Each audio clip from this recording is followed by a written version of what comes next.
Holding the gun feels natural and satisfying. It's like an extension of your arm, the polished wooden handle almost fusing into your palm. It reminds you of the day you first held it, with fear and respect, hoping you don't have to use it in vain. The sun was out in Jamrock.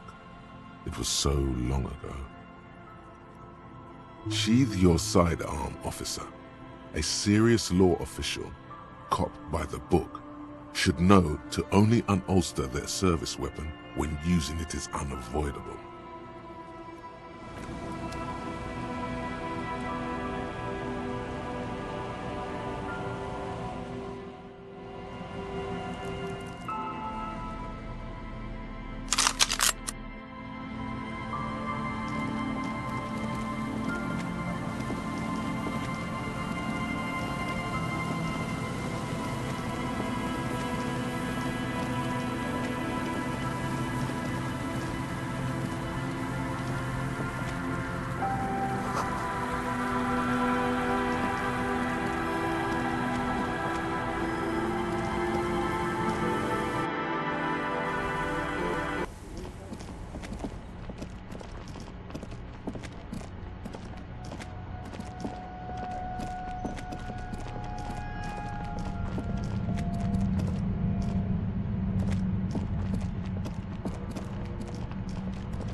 Suddenly, your entire body is paralyzed. Aggressive white noise fills your skull. A strange pain, like you've never felt before. Through the static, you hear a woman's voice. It's like 1,000 radio stations are being blasted into your head all at once. But her words are the only ones you can make out. I know you're feeling pretty uncomfortable right now. Don't move too much or fight it. That'll just make it worse. Can't say it's a pleasure, officer. I was really hoping not to make your acquaintance. But here we are. As she says the word officer, you feel a spike in the agony.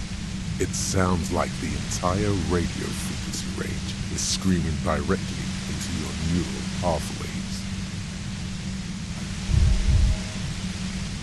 No, buddy, that's not going to help. You can't shield yourself from this. It's an entirely new type of experience, way worse than all the previous ones. Don't focus on the pain. Focus on doing your job. Tell her she's under arrest. Really now? Check this out. You're overwhelmed with a new surge of violent static. It feels like a blood vessel exploded in your brain. No, I'm not going to fucking kill you. If that had been my plan, you'd be dead already. All things considered, I'm being pretty reasonable here. I'm using a pale latitude compressor. You and your partner have been caught in its field. I hate to interrupt the deafening pain you're in, but Joyce said it was possible to force dimensions by using radio waves. This must be one of the devices used to send radio signals across the pale. Wow, check out the big brains on you. You're not entirely wrong.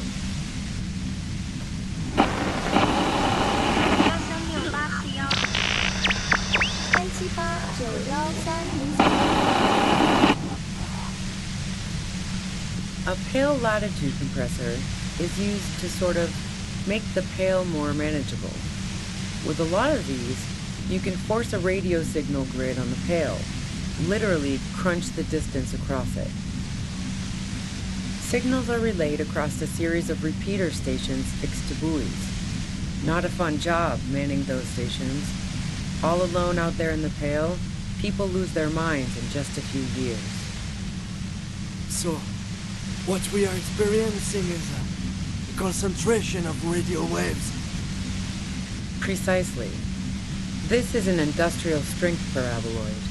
It's meant for forcing dimensions on something that doesn't have them. Needless to say, the frequencies used are out of this world. At the upper limit is the large prime number generator station. It's used specifically for pale latitude compression. That's why you may be hearing some numbers.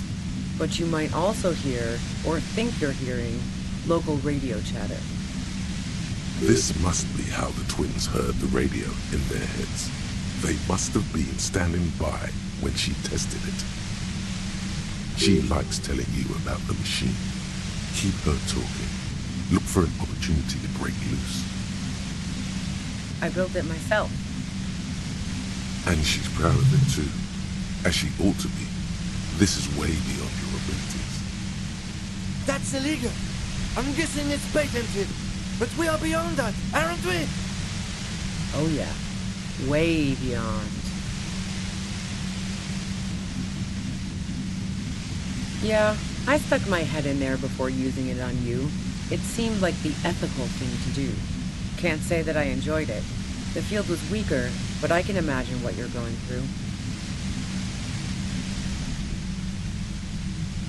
No. Once I shut down the compressor, the pain will end. It may take a few minutes for you to steady yourself, though. It's a bit like waking out of a very confusing dream.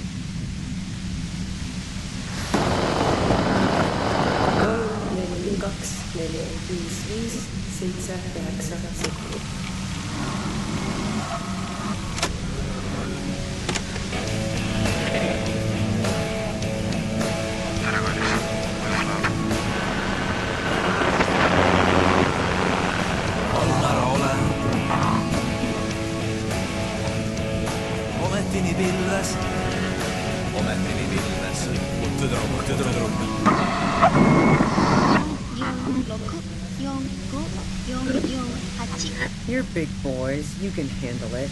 Stop being so damn melodramatic.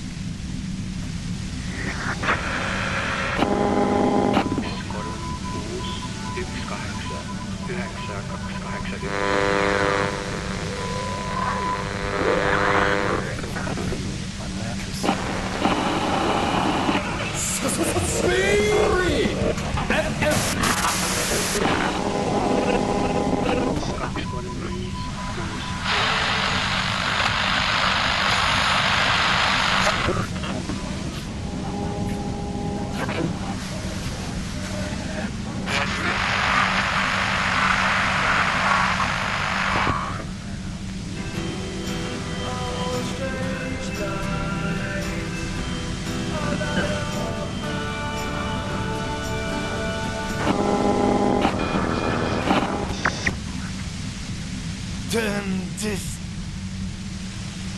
God damn it. Fine, I can dial it down. I've also got a gun, by the way. The gun she's carrying is a two-barreled front loader, not like the murder weapon. Well, it doesn't feel much better, but she can form sentences now. Thinking doesn't seem to hurt as much. There's only 3 meters between you and the machine. If you keep her distracted for long enough, maybe. Be careful when you make your move. That'll be it for questions. Bide your time. I heard you in the passages, and I've been preparing for quite a while. So you found my shack, huh? I'm not surprised. So nice. That's one knife I didn't want to find in my back. As opposed to the other knives she's finding there now. Hardy for one. I was, before I caught you in the pale latitude compressor. I'm fine now. That's her admitting the bullet was an emergency exit. No, I didn't do it. I only helped stage the lynching, though I doubt that makes much of a difference to you. Who ratted me out, by the way? Was it Titus? No, he wouldn't have broken first. Oh, I knew the kitten had claws, but not like this. But she couldn't have known I was on the coast. How did you find me?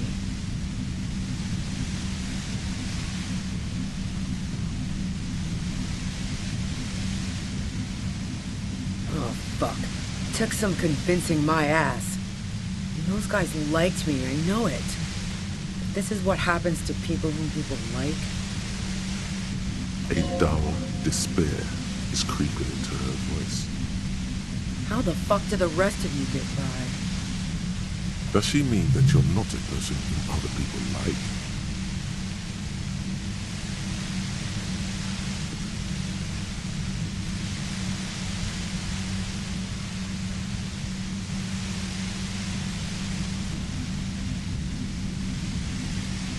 I did, didn't I? Now you've come for me. Fuck them all the same. Like what? I already told you I didn't do it. A strong moral compass. She still wants the opportunity to make a case for herself.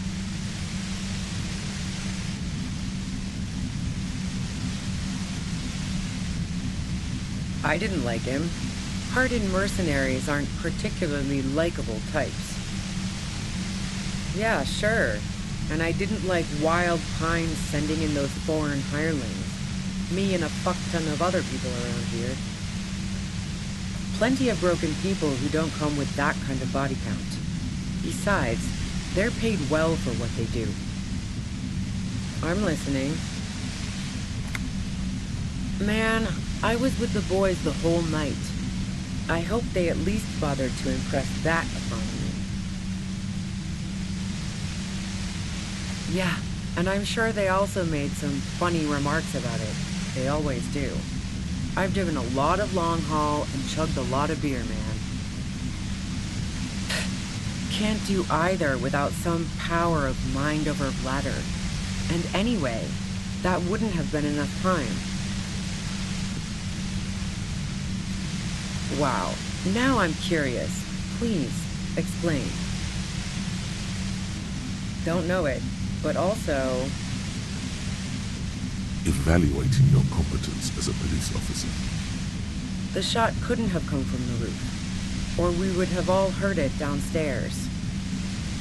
She has a point there. No one mentioned.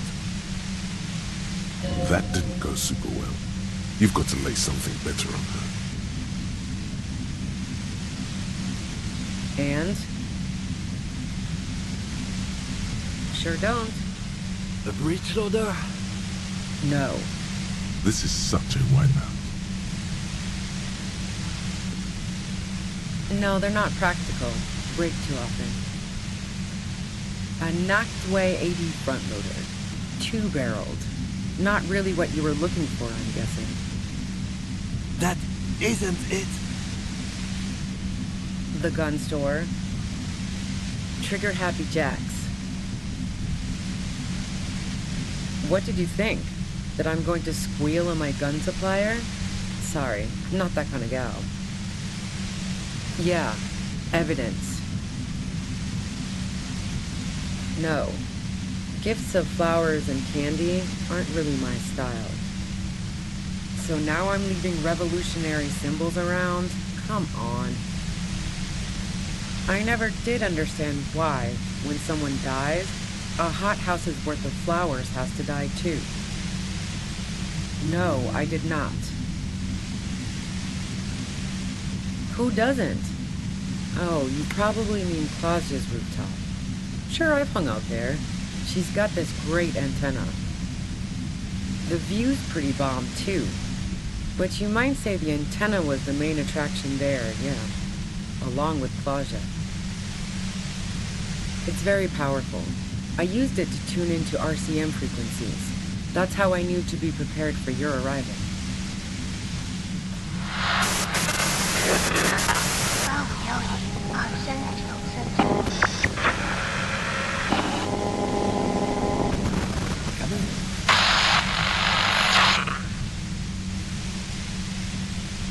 Yes, I'm sure. And anyway, as I said before, the shot had to have come from afar. Yeah? Where? More questions before doing anything. How should I know? As I keep saying, he already had a bullet in his head when I got to him, and there hasn't been any useful gossip over the radio. Those rings around her eyes, her tired voice. She's been staying up late, listening in on the conversations crisscrossing Martinez. For this radio? You've been following the case? Who hasn't? You know, I can still see him there, in Claus's room, lying on his side. He was still warm, but the bluish light coming through the broken window made him look as though he'd been dead for a good long while. She eyes you warily, as though gauging your sincerity. It's okay. We just want to... All right, don't kill yourself over it. I was shooting the shit with Hardy and the boys over a few beers, like always. Then Klasya comes in, all pale and shuddering.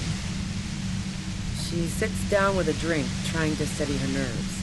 So I grab a seat next to her.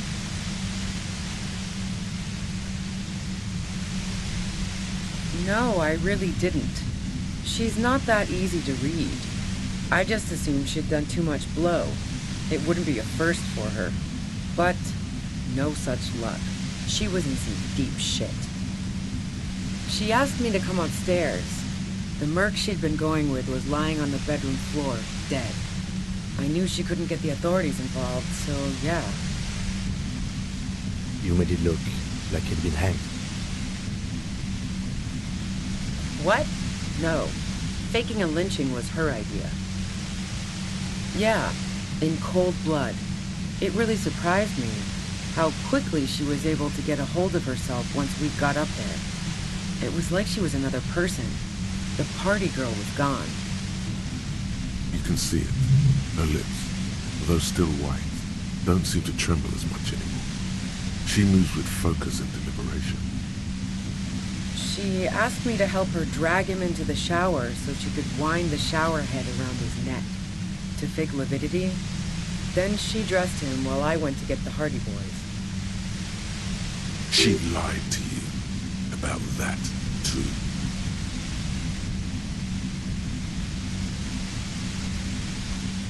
Yeah, I wasn't sure whether to admire her or be disturbed. As I keep telling you cops, we didn't hear anything downstairs. No gunshot, nothing. But even if this is true, weren't you worried this lynching might lead to... War? The thought crossed my mind. But the mercenary's death was going to have repercussions either way. Although the way things are going... She doesn't want to talk about this, but not because she has something to hide. She doesn't want the guilt. Fuck it. I'm not responsible for these people after what they did to me. I saw you roll into town. I wasn't about to stick around for questioning by a goddamn La Puta Madre agent. So this is what she was scared to tell Titus. This cop. Yes, you. Everyone says you're his peon, his human can opener.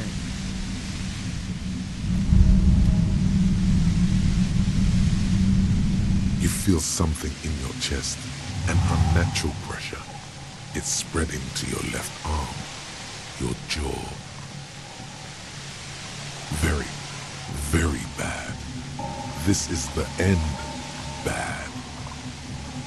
All you feel is pain and weakness. You have to surrender now. We all do. It gets so dark. You don't even see her face. Like you always thought you would. You only see pain and fear. Cop suffers final heart attack. A detective lieutenant of the RCM passed away yesterday. His death, though abrupt, did not come as a surprise to those who knew him. He was the heaviest drinker I'd ever met. Captain Ptolemy Price, the deceased superior officer, commented, "That ain't easy on the dicker." He loved his liquor, sure, said Detective Chester McLean, friend and colleague. But I think before he ever had a heart attack, his heart was broken. According to an official statement given by the RCM, the officer was on the brink of solving a murder case.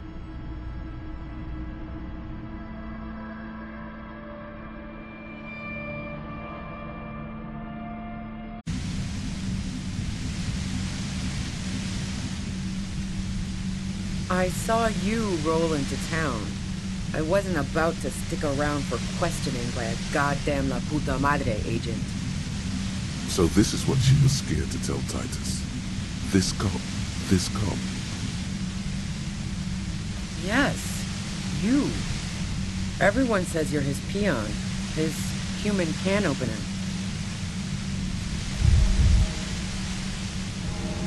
Through the sudden sharp pain in your head, you hear the lieutenant mumble something to himself. Fucking hell. And why me? You hear through the white noise. It's especially bad suddenly. Felt like a vein exploded. Everyone in Jamrock, the cops, the criminals, why do you think I'm holed up in here with a goddamn death ray waiting for you? If she knows that about you, she must know your real name too. Harry Dubois. One corrupt motherfucker with the disco pants and a funny tie. Agent to La Puta Madre. So she knows your name. That doesn't mean you're on the tape. Criminals make up bogeyman stories about cops all the time. All of this just means that you're effective. Criminals know you and are scared of you. Right. Sure. You don't know. I'm sure La Puta Madre himself will explain it all to you soon enough. You know what I did. I fucked him over. And now I have Harry Can Opener in my lair. Fucking Titus. She's not going to change her mind that easily. She still perceives you as a threat. Wait, one thing. Possibly small, but she said you rolled into town. Was that you singular or plural? She might know something.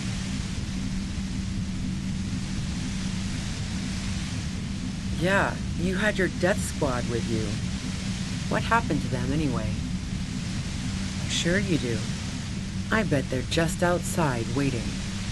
I guess I'll take my chances. Well, it wasn't this scrawny dude. You had two guys and a lady. The guys looked pretty buff. Lady wasn't bad either. One of the guys seemed chipper, a blonde.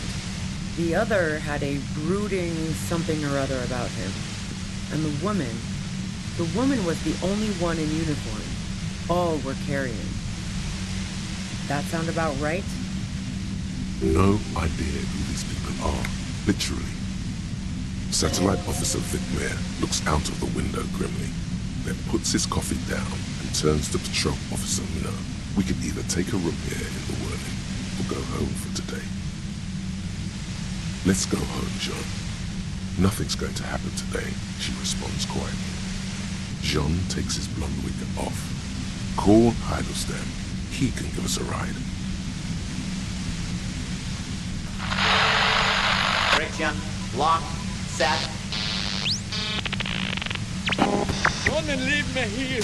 Please leave! Fantastic. I've got to get on the road. Then you can go find your friends.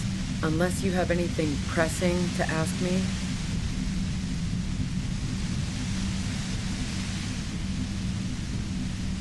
What bunker?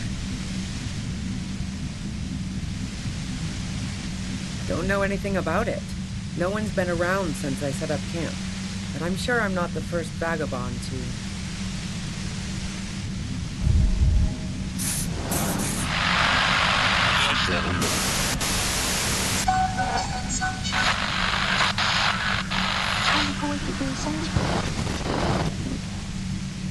Keep calm. Breathe in. After the pain recedes, it's a little clearer.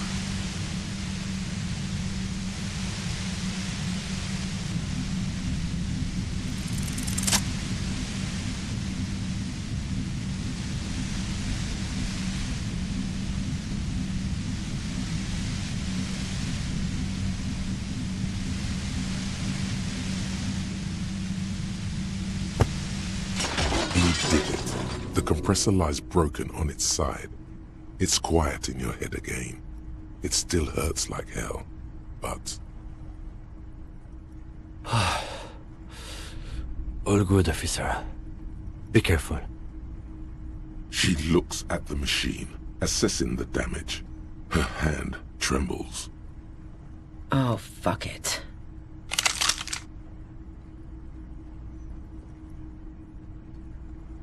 Problem solving. Ma'am, put the gun down. That's not the solution to your problems. You are... Oh, yes it is. She's truly desperate. She thinks she has no other options. You need to give her options. You know. This is how you talk her out of it. It's the only scenario in which she lives. She stares at you, frozen, the gun still in her mouth, eyes filled with dark intensity. Then something shifts in her. Her neck and shoulders relax, and her grip on the gun loosens. Day of miracles. I'll take it. She runs past you, then past the lieutenant, and disappears into the darkness of the tunnel. Good call. I would have done the same, had I not been incapacitated. Her tent. We should check it out.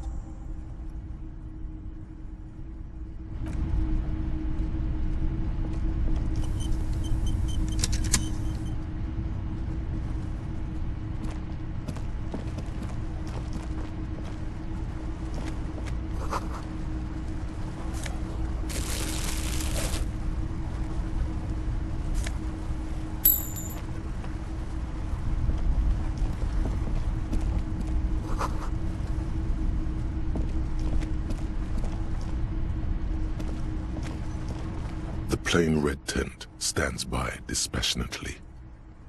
It was pitched by practiced hands. She's used to camping out. The tent looks old, but well maintained. In the darkness of the tent, a rolled-up sleeping bag, cooking utensils, some books, and a kerosene lamp. It reeks of cigarettes. Assorted soft covers, mostly pulp horror. A motor carriage lies buried in the snow on one cover. On another, a ghost airship. You also see a collection of radio enthusiast magazines. See anything? Rager Monthly, Journal of Material Science. More Technological Digest. One of the magazines doesn't have images on the cover. It's not a magazine, it's a leather notebook. You pocket the worn brown leather journal. A trusted friend left behind. We should read this immediately, like right now. The plain red tent stands by dispassionately. It was pitched by practiced...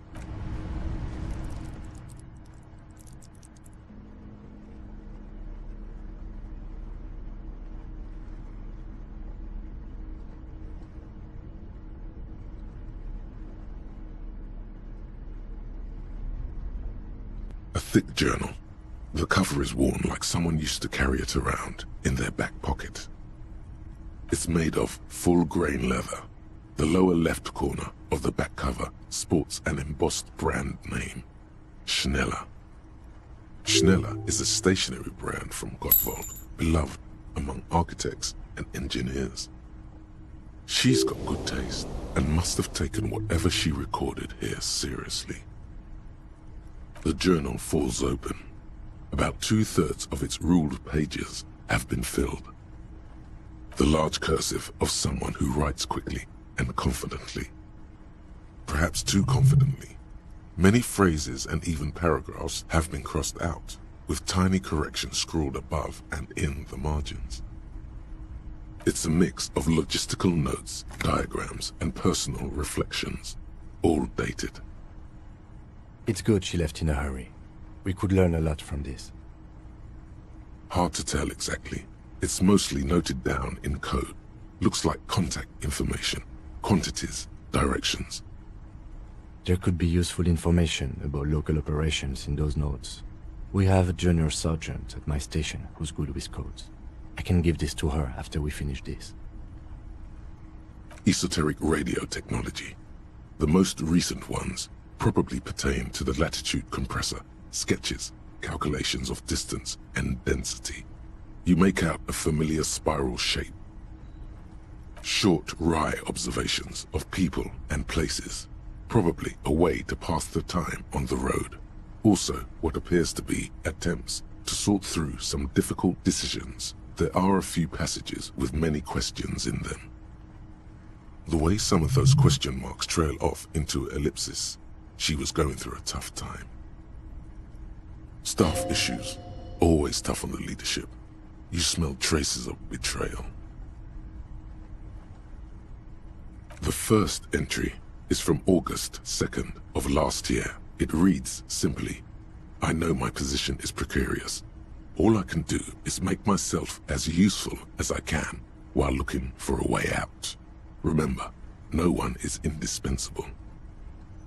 Nothing on March 4th. March 5th, though, well, that's bound to come back and bite me in the ass. I'm bad at this. Loyal to a fault. But that's another matter entirely. She is referring to betraying a previous employer. Does this suggest she did it in self-defense? That name isn't mentioned as far as you can tell. Small wonder. Would you talk about La Puta Madre in your journal? You do see an M though. La Puta Madre? M is mentioned on March 9th and March 15th. Great.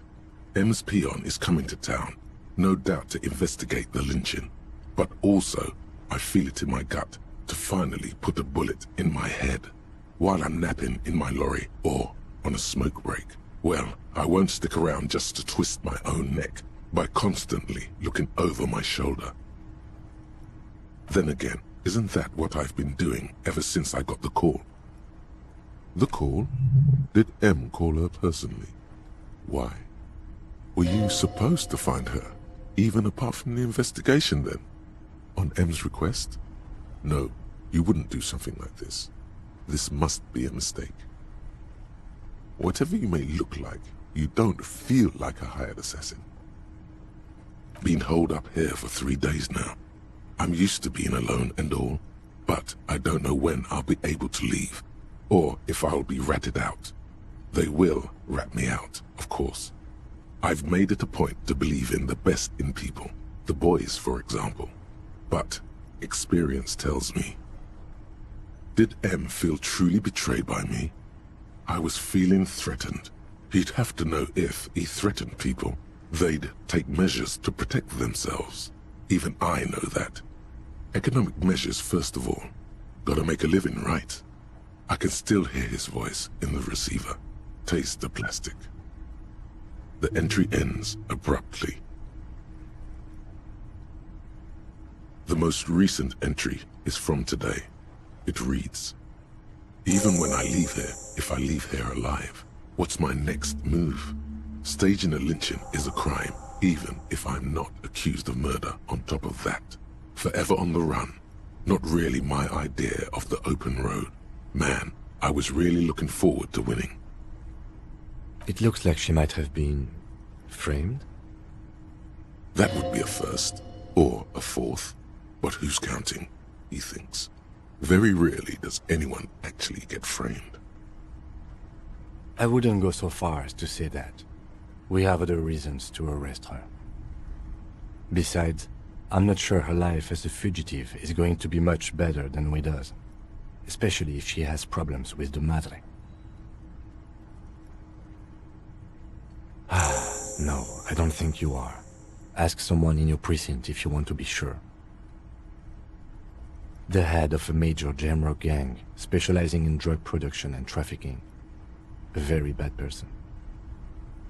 He's not 100% sure you're not indebted to this very, very bad person.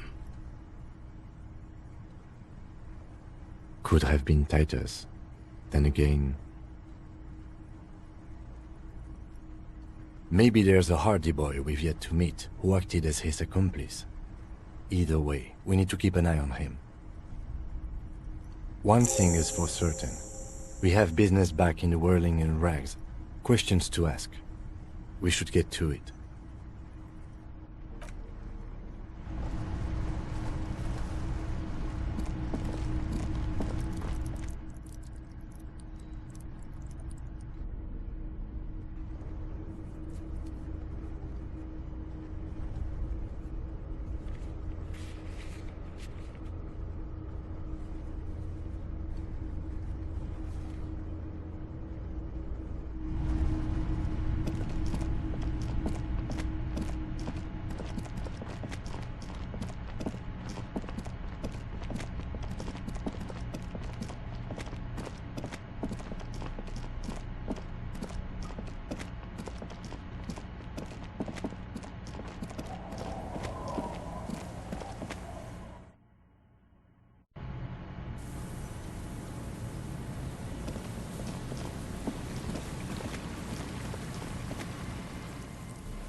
That's a deal!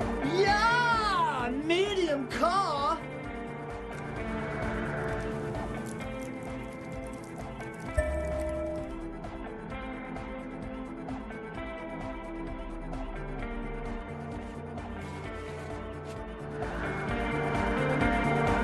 That's a deal! Yeah! Medium car! Sidechain the beat. Listen, you can use the compressor to select between which track it's compressing, either the auxiliary signal or the main input from the tape. Make it alternate between the signals. The compressor controls the gain based on the level of the signal on the aux sidechain input. It will allow maintaining a loud sound without peaks that fill up all the headspace.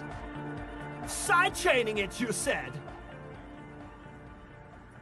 Then he puts on his headphones and his eyes go wide, wider than they've ever gone on drugs. He starts jumping up and down with bliss in total silence, still listening to his headphones. Hey, what did you do to Egghead, Cop Man? Did you break him? Are you ready, pussy? Noid straightens his back, ready for the beat. I was born ready, Egg.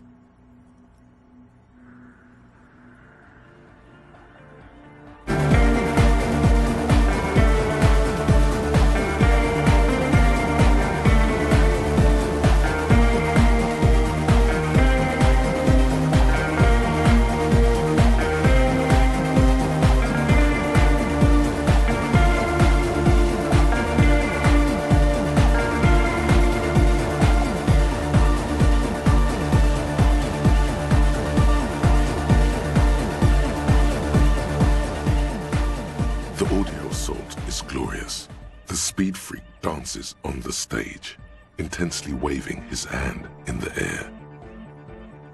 This is beauty! This is life! What in the world is going on? The way melody and bass flow together, it's unnatural. Your body is taking a beating from the low frequencies crashing over you. It's making you feel alive again. Introducing the ultimate sound! God damn it! This dance club idea might just work out. DeLorean Church! The place to be! Pump it! Pump it! This is it. This is a new era. The fabric of the world has been irrevocably altered.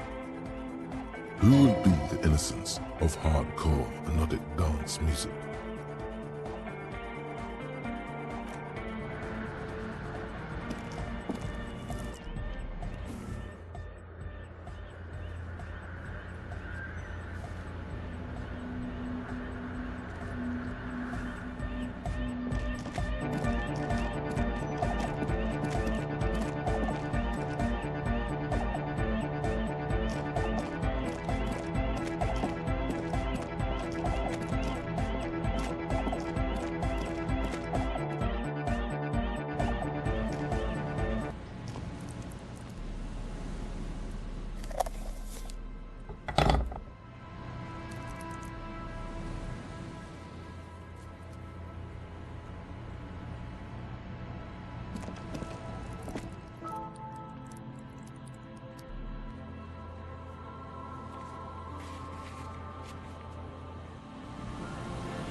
A few locusts.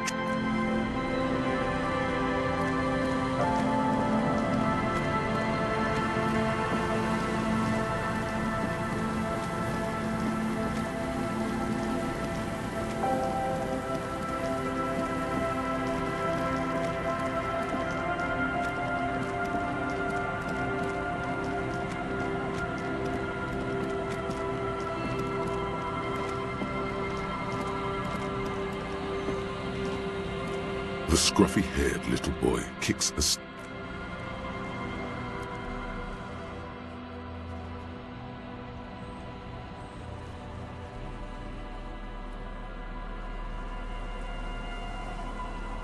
You hold in your hand the colorful primer. The title reads, A Primer for Small Kids. There's a This book will show you the score, get you oriented with those basic concepts you appear to be hazy on. The anthropomorphic bear will give you the lowdown of your life. The alphabet. Every page has one word designating one letter of the alphabet with a faded illustration. Most of them are scientific and cultural principles. It goes as follows. A is for azimuth. B is for Boreas. C is for cosine. D is for diamite. E is for ellipse. F is for phlogiston. G is for gamete. H is for homeboy. I is for econ. J is for Eura. K is for collapse. L is for laudanum. M is for myriad. N is for nadir. O is for aureole. P is for perihelion. Q is for quasar. R is for rhododendron. S is for sinus. T is for tricolor. U is for ultra. V is for vector. W is for Wahrheit. X is for xylophone. Y is for Ustava.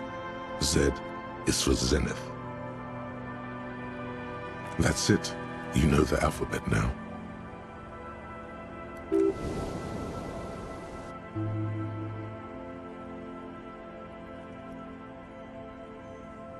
Good. I also know the alphabet.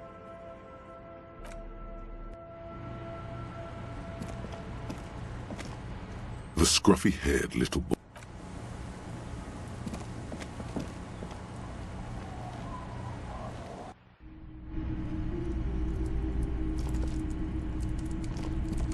Hello, mister. Bye.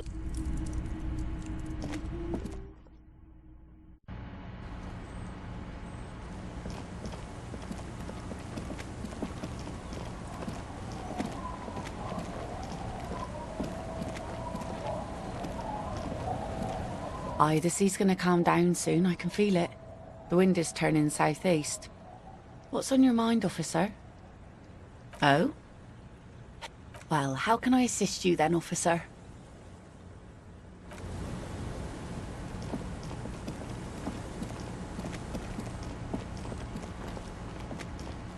Our tenant, the policeman. I hope the waves don't keep you up at night. What can I help you with?